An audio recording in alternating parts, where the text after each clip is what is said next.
characters and we really liked the story. So we connected to the story. So we said we will do it.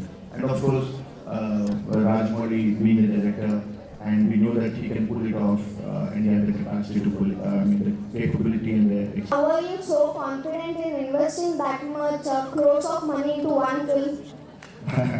So it is basically the confidence comes from the story and also from the filmmaker, the director, and the creator. So we believe in Rajmouli and we believe in the story, and then to support it. Shantanu, can you please get on? We'll have a picture.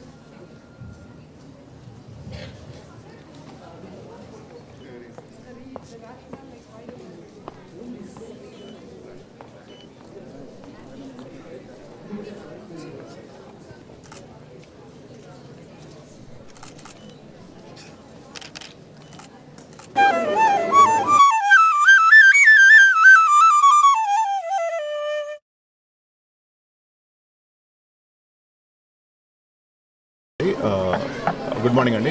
It is a real pleasure to be here at What's My Goal initiative by the What's My Goal Foundation. It was nice interacting with the children, and I had the opportunity to listen to them presenting their proper bills, what they thought. It was very innovative and very thought-provoking.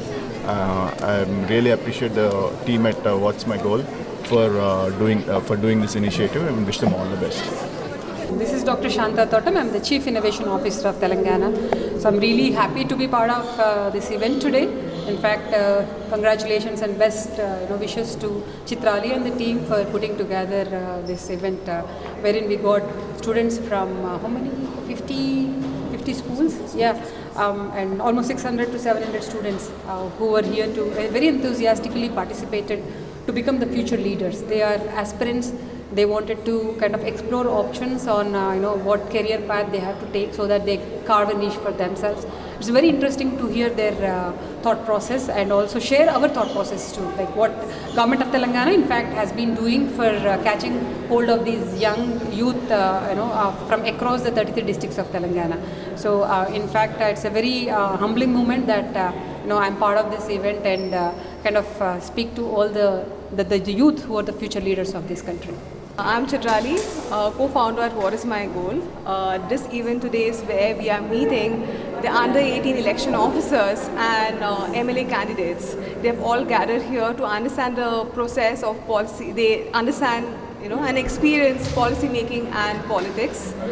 We've launched the under 18 clans, Movies Clan, Innovators Clan, to serve the under 18 government, under 18 assembly that we are creating. With this, we have had Dr. Shanta Thotam launching the Under 18 Innovators Clan, and Mr. Shobhi Alagadda, producer of Bahubali and founder of Arca Media Works, who launched the Movie Makers Clan for us. And it has been, this journey so far has been pretty amazing. Students are really excited. They are actually participating in the policy making process. They are understanding the process of democracy, understanding what it really means to be a politician or what it really means to be a policy makers. By doing things, they are actually being part of the voting process, elections process. They are passing bills, and this is what we are trying to create. We are creating this under 18 world with all these students creating the under 18 assembly. Thank you so much, and it has been a wonderful event for us. Thank you. It will build a lot of character and confidence among the students. I've seen some of the students come up and talk about presenting their bills. I think it's really nice and a great way to inculcate confidence and this thing. So congratulations and all the best to the entire team. Wish you all the best.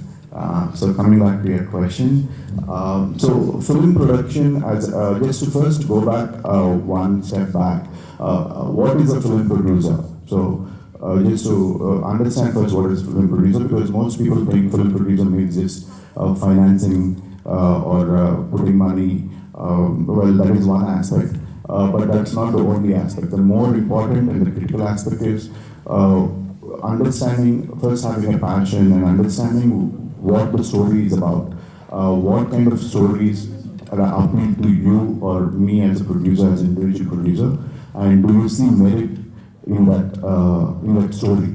in making that story into a film. Once you make, and at what cost, and what time frame, and how much will it take, and how much time will it take to make this film. Once you make it, how do you market the film? Take it to the audience and make an audience excited to come to a theater. After that, getting the audience, releasing the film, and then so this is a whole cycle: identifying the story, making the story into a film, and then marketing and getting audience to the theater. So it's like a product development also. If you look at how you do a product, you identify a great product, you make the product, and you sell the product. So you need to have that creative bone, and not necessarily write a story, but to appreciate a story and see if it has a potential to reach an audience, because ultimately it has to make money. So that is what a producer does, where he does all these three steps. So if you ask me, can I be a producer? Of course. But you need to have that creative bent of mind, the interest to listen to stories, get the stories on the screen. And today, producer does not necessarily have to put in the money. There are many ways to, if the project is great, to get studios and other people to invest in the project. So you need to be able to hustle and get the money to make the film, but you can do it without risk to yourself. So it works both ways. So if you have this kind of an attitude and aptitude, definitely you should be looking at film production. That was a great answer, thank you, sir. So now that we talked about why we shouldn't become a film producer, let's talk about the beauties of being a film producer and why everyone here might want to aspire to be one. So, in film production, one of the exciting things is you get to listen to a lot of stories. You get to interact with some very amazing creative minds. I had the pleasure of working with some of the best creative minds like Rajamouli, and some of the best actors like Prabhas and Rana and Allu Arjun. All the top heroes I had the honor of working with. So it's amazing to be working with this, and in terms of production, some of the top visual effects supervisors, some of the great art directors, cinematographers, music composers. So you get to work and be in the presence of a lot of different variety of creative people, from actors to musicians to different crafts of filmmaking. So filmmaking is considered the biggest collaborative art form, where it's not many people. It's like painting is a single person doing it, writing is a single person doing it, but filmmaking is an art form where everybody, multiple people, hundreds of people come together, collaborate, and make it happen. So if you enjoy working with people, I love enjoying being with people, meeting new people every day, and all this make it a very and then of course you get the perks of traveling to new locations and and seeing things which most people find it not in their daily jobs. So it's a fantastic opportunity to work, mix with people, and enjoy it. So Shobhu, how did you actually think of becoming a producer, and was there a light bulb moment for you? I said always, but actually my journey to films was a little indirect. I did not come directly to film production. I was actually wanting to be an entrepreneur, so I finished my engineering, I did my master's in US. Then I worked in LA for the automobile pollution, for California Air Pollution Control Board. Then I returned to India to start something on my own. And then I had a couple of failures, which is now looking back, it's part of life. So one company that I started working with did not go forward. Then I started a .com company in 2000, and that also was a failure. So after 2 failures, I was looking at what to do next. And luckily, fortunately, from my family side, especially from my wife's family side, they're into films for many generations. And television serials were becoming in late 90s very popular. And that's how we said, okay, it's a good business opportunity, and that's how we started television. So then I fell in love with, we worked it, and then worked towards that, and then slowly went into movies and started enjoying that. So that's how the whole indirect approach to the films. Yeah. Thank you so much. So Sri has a very interesting question for you if you would like to, yeah. Hi sir, I'm a huge fan. So, Bahubali, the beginning, left the audience eagerly waiting for the sequel with its iconic line, Katappa ne Bahubali ko kyun mara? You know, I remember making all these theories up and stuff for the second movie. So, how did you feel about the tremendous response to that dialogue, and what do you think made it resonate so strongly with the viewers? So actually, that dialogue and that whole thing was we did not anticipate. Actually, it was never anticipated. It was not planned. I think it's just the virtue of the movie ending on that note, where in the end Bahubali is killed by Katappa. I think that itself was a shock to the audience, and that created a whole anticipation. And that anticipation led to this dialogue, and then it became a very viral question where everybody was curious to know what the thing is. And then we started, we realized that it was becoming viral, and then we started using that as a tool to, as a thing to promote the second part and keep the second part in conversation till we get to the release of the second part, which is about 1.5 years ago. So it happened unknowingly, and it was even the scene was actually was not designed or was not the original screenplay. It was the scene was added. I mean, it was supposed to, it was there, but where it came in the very end was in the last, just before release of the film. It was edited and it was put. So it's a great coincidence that all happened, fell into place. Like that's why I keep saying that sometimes things happen unknowingly that help us and take us forward. So some things cannot be planned, and these are one of those things which have happened just by God. You might call it God's grace, or you might call it luck. These are things that happen by sheer coincidence, and I think we all should be present to and appreciate those coincidences in life. And this was one of them, and then that's how it became so big. About your past, the past movies and experiences that you have done. So let's talk about the present now, because that's how we relate to you, the past, present and future, and that's what we aspire to do. So in the present, with the technological advancements constantly shaping the film industry, how has technology played a significant role in your recent works, and how do you balance it with the essence of storytelling? So technology is continuously changing, and like I was listening to some of the children here, they're talking about AI, and AI is having an impact across every aspect of our lives, including filmmaking. But apart from AI, there are many visual effects. The technologies that are being used in visual effects are changing in every aspect of filmmaking. There are many technologies that are coming in that are enhancing the way you can make films. From the era when we first made our first films, we were still shooting on film, 35mm film, and now it's completely moved to digital, which increases the way you can shoot film, save film, and edit film. Everything else changes.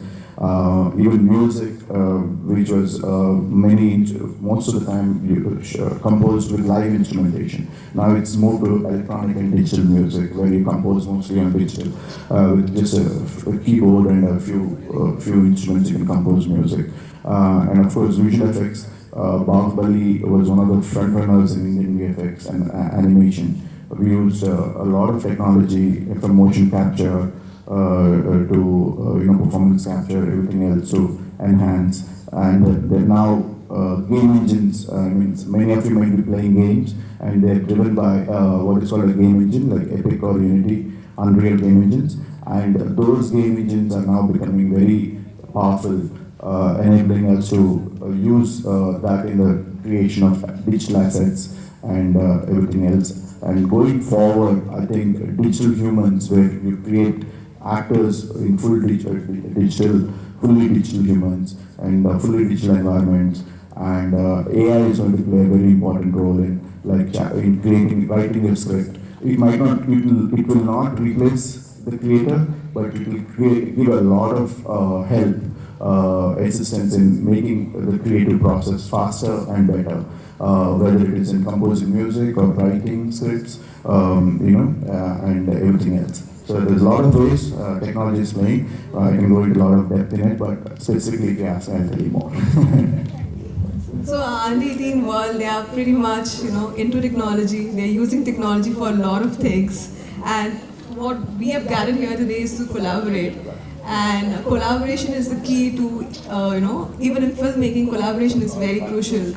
So can you take up an example from one of your projects where you think, collaboration has played a major role?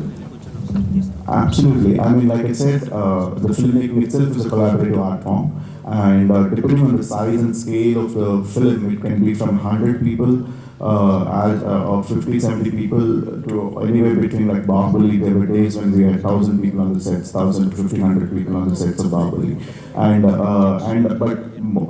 any given time, as a director, or as a producer, or as a creator, I'm working with multiple people. And I have to get work from whether it's a production designer, costume designer, the director. How do you work with them to make this film happen?